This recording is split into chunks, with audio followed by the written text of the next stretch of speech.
High, যারা খুব তাড়াতাড়ি বেলি ফ্যাট বার্ন করতে চাইছো তাদের জন্য প্ল্যাঙ্ক হচ্ছে খুব ভালো একটা এক্সারসাইজ। আর এই প্ল্যাঙ্কের 4 রকমের ভ্যারাইটিস রয়েছে। তো আজকে আমি তোমাদের 4 টাইপ অফ প্ল্যাঙ্ক দেখাবো, যেটা কিন্তু তোমরা নিয়মিত যদি করতে পারো তোমরা খুব তাড়াতাড়ি আর খুব ইজিলি তোমাদের বেলি ফ্যাটটাকে বার্ন করতে পারবে। চলো প্ল্যাঙ্কগুলো আগে দেখিয়ে দিই। তো চলো স্টার্ট করা যাক। 1 নম্বরটা হচ্ছে একদম বেসিক প্লেন একদম নর্মাল প্ল্যাঙ্ক, আর আমি একদম বেসিক থেকে অ্যাডভান্স লেভেল অবধি দেখিয়েছি 1 থেকে 4। সেকেন্ডটা হচ্ছে হিপ ডাউন প্ল্যাঙ্ক, আর 3 নম্বরটা হচ্ছে লেগ রাইস প্ল্যাঙ্ক। আর তোমরা এই সিকোয়েন্সেই কিন্তু করবে যাতে একদম বেসিক থেকে অ্যাডভান্স অবধি তোমরা ইজিলি করতে পারো। আর 4 নম্বর এটা দেখাচ্ছি, এটা হচ্ছে স্পাইডার ক্রল প্ল্যাঙ্ক। এই হচ্ছে 4টে প্ল্যাঙ্ক। এগুলো যদি তোমরা একবারে করতে চাও তাহলে 20 বার করে করবে, আর যদি সেটা রিপিটেশনে করতে চাও তাহলে 10 রিপিটেশন 3 সেটসে করবে।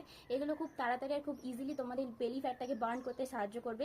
এরকম আরও অনেক টিপস যদি তোমরা পেতে চাও অবশ্যই আমার চ্যানেলটাকে সাবস্ক্রাইব করে দিও, আর আমার সাথে যদি আরও অনেক ভালোভাবে কানেক্ট থাকতে চাও তাহলে আমার ইনস্টাগ্রামটাকেও ফলো করে দিও। দেখা হচ্ছে নেক্সট একটা ভিডিওয়ে।